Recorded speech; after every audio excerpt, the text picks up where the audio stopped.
قد جاءكم من الله نور وكتاب مبين. السلام عليكم ورحمة الله وبركاته.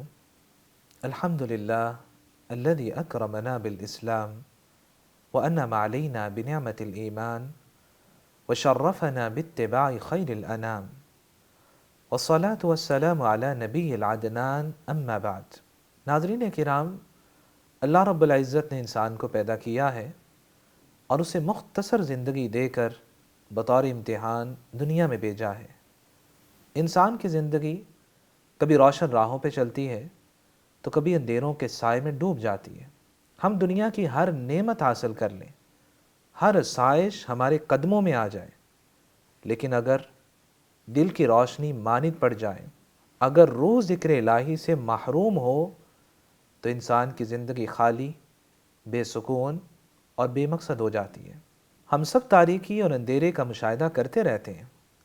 ایک وہ تاریکی ہے جو کسی کمرے کو گھیر لیتی ہے، یا وہ تاریکی ہے جو رات کو آسمان پر چھا جاتی ہے، لیکن ایک تاریکی دل کی تاریکی ہے. آپ نے دیکھا ہوگا کہ انسان جب کسی خوبصورت منظر یا من پسند چیز کو دیکھتا ہے تو اس کی آنکھیں خوشی سے کھل جاتی ہیں، دل مسرت سے بھر آتا ہے. لیکن اگر دل اندھیرے میں ڈوبا ہو، دل پر بے سکونی اور بے اطمینانی کا سایہ ہو تو باہر کی خوبصورتی انسان کو کوئی سکون اور خوشی نہیں دے پاتی. دل کی تاریکی کو مٹانے والی واحد روشنی ذکر الہی ہے. قرآن مجید اس حقیقت کو یوں بیان کرتا ہے: الا بذکر اللہ تطمئن القلوب، خبردار دلوں کے اطمینان اور سکون فقط ذکر الہی میں. کیونکہ ذکر الہی یہ روح کی غذا ہے، دل کی حیات ہے، اپنے رب کی قربت کا ذریعہ ہے. اس سے خوف، پریشانی کی تاریکی دور ہو جاتی ہے اور روح کو نئی تازگی ملتی ہے. سیدنا ابو درداء رضی اللہ تعالیٰ عنہ فرمایا کرتے: ان لکل شیء جلاء، بے شک ہر چیز کے لیے صفائی اور چمک کا آلہ ہوتا ہے جس کے ذریعے اس کی گرد اور زنگ کو دور کیا جاتا ہے، اس کی صفائی اور پالش کی جاتی ہے. لیکن یاد رکھو، دلوں کی صفائی اور چمک کے لیے دنیا کی پالش نہیں چاہیے. وَإِنَّ جِلَاءَ الْقُلُوبِ ذِكْرُ اللَّهِ عَزَّ وَجَلَ، بے شک دلوں کے لیے چمک اور روشنی کا کام کرنے والا عمل اللہ کا ذکر ہے. انسان جب ذکر الہی میں مشغول ہوتا ہے تو اس کا دل ایمان سے چمک اٹھتا ہے، اس سے نفاق اور منفی سوچ کی گرد صاف ہو جاتی ہے. ناظرین کرام، قرآن مجید میں اللہ رب العزت فرماتے ہیں: وَلَذِكْرُ اللَّهِ أَكْبَرُ، اللہ کا ذکر سب سے بڑا ہے، اس کا اجر سب اعمال سے بڑھ کر ہے. نبی اکرم صلی اللہ علیہ وسلم نے اس کی یوں وضاحت فرمائی. جامع ترمذی میں سیدنا ابو درداء رضی اللہ تعالیٰ عنہ روایت کرتے ہیں، نبی اکرم صلی اللہ علیہ وسلم نے فرمایا: الا انبئکم بخیر اعمالکم، صحابہ کیا تمہیں ایسا عمل نہ بتلاؤں جو تمہارے اعمال میں سب سے بہترین ہے؟ ازکاھا عند ملیککم، اور تمہارے خالق و مالک کے ہاں سب سے زیادہ پکیزہ عمل ہے. وارفعھا فی درجاتکم، تمہارے درجات کو سب سے زیادہ بلند کرنے والا ہے. وخیر لکم من انفاق الذهب والورق، ایسا عمل جو تمہارے لیے سونا اور چاندی خرچ کرنے سے بھی زیادہ بہتر ہے. وخیر لکم من ان تلقوا عدوکم فتضربوا اعناقهم ويضربوا اعناقکم، وہ عمل تمہارے لیے اس سے بھی بہتر ہے کہ تم میدان جنگ میں دشمن سے ٹکراؤ، تم انہیں قتل کرو اور وہ تمہیں شہید کریں. ایسا عمل کہ جو جہاد سے بھی زیادہ افضل ہے. قالوا بلا، صحابہ نے کہا کیوں نہیں یا رسول اللہ، ضرور بتائیے کون سا عمل ہے جو تمام اعمال میں سب سے بہترین ہے، اللہ کے ہاں سب سے زیادہ پکیزہ ہے، ڈیروں صدقہ خیرات کرنے سے بھی بہتر ہے، جہاد فی سبیل اللہ سے بھی بہتر ہے؟ تو کون سا عمل ہے؟ آپ صلی اللہ علیہ وسلم نے فرمایا: ذکر اللہ تعالی، وہ اللہ کا ذکر ہے. اور یاد رکھیے گا، کما تدین تدان، جیسا کریں گے ویسا بھریں گے. قرآن مجید کی 2 آیات کو سمجھیے گا۔ فَاذْكُرُونِي أَذْكُرْكُمْ، تم مجھے یاد کرو میں تمہیں یاد کروں گا۔ جو اپنے رب کو یاد کرتا ہے اللہ رب العزت اسے یاد کرتے ہیں۔ دوسری آیت مبارکہ نسوا اللہ فنسیہم، انہوں نے اللہ کو بلا دیا تو اللہ نے انہیں بلا دیا۔ جو اپنے خالق کو بھول جاتا ہے، ذکر الہی سے غافل رہتا ہے، اللہ رب العزت اسے بلا دیتے ہیں۔ اس لیے اپنے رب کو یاد رکھا کریں، زبان کو ذکر الہی سے تر رکھا کریں۔ اور کسی نے کیا خوب کہا، جاننا چاہتے ہیں کہ خالق کائنات اس وقت کیا کر رہے ہیں، فوری اپنے رب کا ذکر کریے اور یقین رکھیے وہ آپ کو یاد کر رہے ہیں۔ صحیح بخاری کی 7405 نمبر حدیث مبارکہ کہتی ہے، حدیث قدسی ہے، اللہ رب العزت فرماتے ہیں فَإِن ذَكَرَنِي فِي نَفْسِي ذَكَرْتُهُ فِي نَفْسِي وَإِن ذَكَرَنِي فِي مَلَئٍ ذَكَرْتُ فِي مَلَئٍ خَيْرٌ مِّنْهُمْ۔ جب بندہ مجھے اپنے دل میں یاد کرتا ہے تو میں بھی اسے اپنے آپ میں یاد کرتا ہوں، اور جب بندہ مجھے لوگوں کے درمیان یاد کرتا ہے تو میں اسے اس لوگوں سے بہتر فرشتوں کی مجلس میں اسے یاد کرتا ہوں۔ اپنے رب کو یاد رکھا کریں اور یقین رکھا کریں کہ اللہ رب العزت آپ کو یاد کر رہے ہیں۔ ناظرین کرام، نبی اکرم صلی اللہ علیہ وسلم نے اپنے فرمودات کی روشنی میں امت کو بہت سی دعائیں اور اذکار سکھلائیں جو بندے اور اس کے رب کے درمیان تعلق کو مضبوط کرتے ہیں اور انسان کی زندگی بھر کی لغزشوں اور گناہوں کا کفارہ بن جاتے ہیں۔ ایسا ہی ایک آسان ذکر جسے عبداللہ بن عمر بن عاص رضی اللہ تعالیٰ عنہ روایت کرتے ہیں، یہ سنن نبی داود، الادب المفرد اور صحیح ابن حبان میں۔ امام البانی رحمۃ اللہ علیہ نے اسے صحیح الترغیب و ترہیب میں ذکر کیا ہے۔ نبی اکرم صلی اللہ علیہ وسلم نے فرمایا خصلتان او خلتان لا يحافظ علیہما عبد مسلم الا دخل الجنہ، 2 خوبیاں اور عادتیں ایسی ہیں جو بھی مسلمان بندہ ان کی پابندی کر لے گا اللہ اسے جنت کا داخلہ عطا فرمائیں گے۔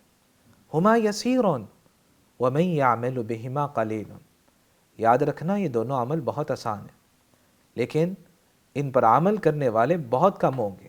پہلا عمل یسبح فی دبر کل صلاۃ 10، ہر فرضی نماز کے بعد 10 مرتبہ سبحان اللہ کہنا، ویحمد 10، 10 مرتبہ الحمدللہ کہنا، ویکبر 10، اور 10 مرتبہ اللہ اکبر کہنا۔ فذلک 50 و100 باللسان، دن کی 5 نمازوں کے بعد 10 مرتبہ پڑھا تو یہ زبان پر 150 بنتے ہیں، و1500 فی المیزان، لیکن قیامت کے دن نیکیوں کے ترازو میں 1500 ہوں گے۔ من جاء بالحسن فلہ 10 امثالها، یہ اللہ کی بے پناہ رحمت ہے کہ بندہ نیکی ایک کرتا ہے جبکہ اللہ رب العزت کے ہاں 10 نیکیاں لکھی جاتی ہیں۔ اس نے دن میں 150 مرتبہ پڑھا ہے جبکہ اللہ کے ہاں 1500 لکھے جاتے ہیں۔ دوسرا عمل وَيُكَبِّرُ 34 اذا اخذ مضجعہ، آپ صلی اللہ علیہ وسلم نے فرمایا جب سونے کے لیے رات کو بستر پر لیٹتا ہے تو 34 مرتبہ اللہ اکبر کہتا ہے۔ وَيَحْمَدُ 33 33 مرتبہ الحمدللہ کہتا ہے۔ وَيُسَبِّحُ 33 اور 33 مرتبہ سبحان اللہ کہتا ہے۔ فَذَلِكَ 100 باللسان، آپ صلی اللہ علیہ وسلم نے فرمایا کہ یہ زبان پر تو 100 بنتے ہیں، وَأَلْفٌ فِي الْمِيزَان، لیکن قیامت کے دن نیکیوں کے ترازو میں یہ 1000 ہوں گے۔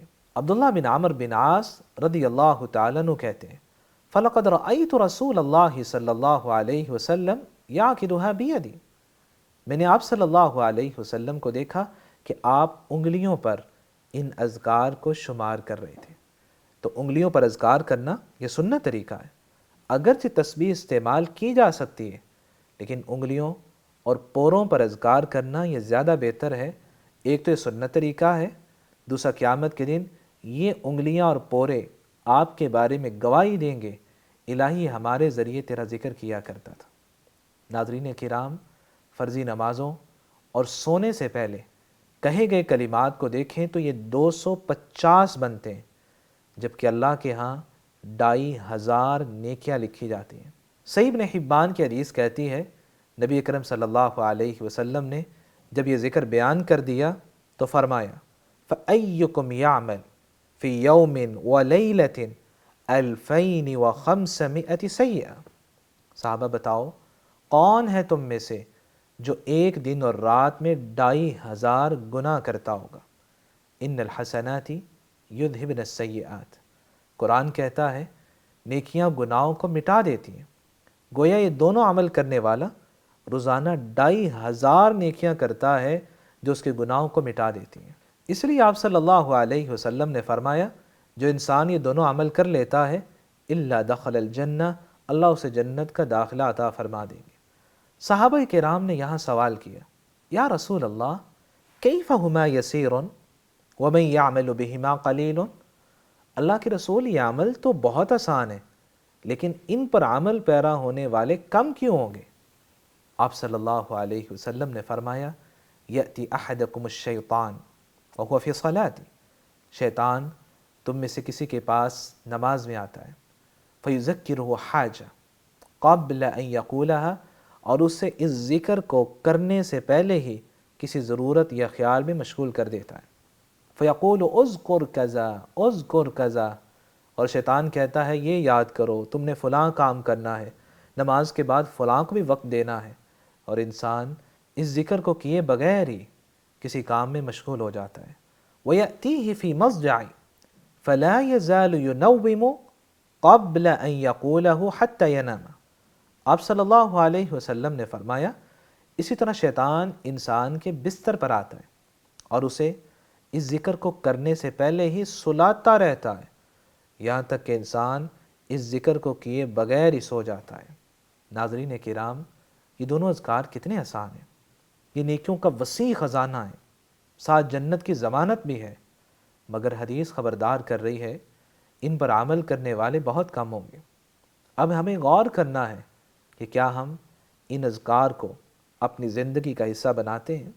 کیا ہم ان قلیل افراد میں شامل ہوتے ہیں جن اذکار کے ساتھ ڈھیروں نیکیاں، گناہوں کی معافی اور جنت کی نعمت حاصل کرنے والے ہیں؟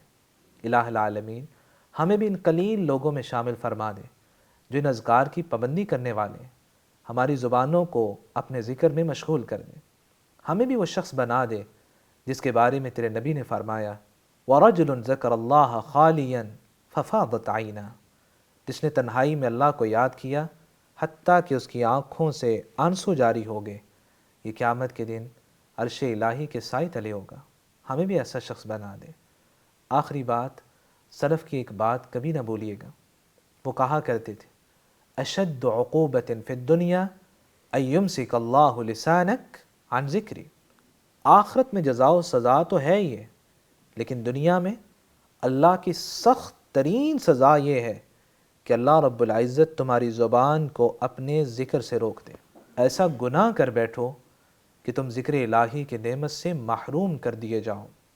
دیکھا کریں کہ ہم زبان کو دنیاوی کاموں میں کتنا استعمال کرتے ہیں اور اپنے خالق کے ذکر کے لیے کتنا مصروف کرتے ہیں۔ صحیح الجامع کی حدیث مبارکہ کہتی ہے ما من ساعة تمر بابن آدم لم يذكر اللہ فیہا الا حسر علیہا یوم القیامہ، ابن آدم کا جو بھی لمحہ اور وقت اللہ کے ذکر سے خالی گزرتا ہے، یہ قیامت کے دن اس کے لیے باعث حسرت ہوگا۔ وہ حسرت کرے گا کاش میں اس فارغ وقت میں اللہ کا ذکر کر لیتا اور مزید نیکیاں اکٹھی کر لیتا۔ اس لیے اٹھتے بیٹھتے چلتے پھرتے ہر حالت میں اللہ کے ذکر کو کبھی نہ بھولیے گا۔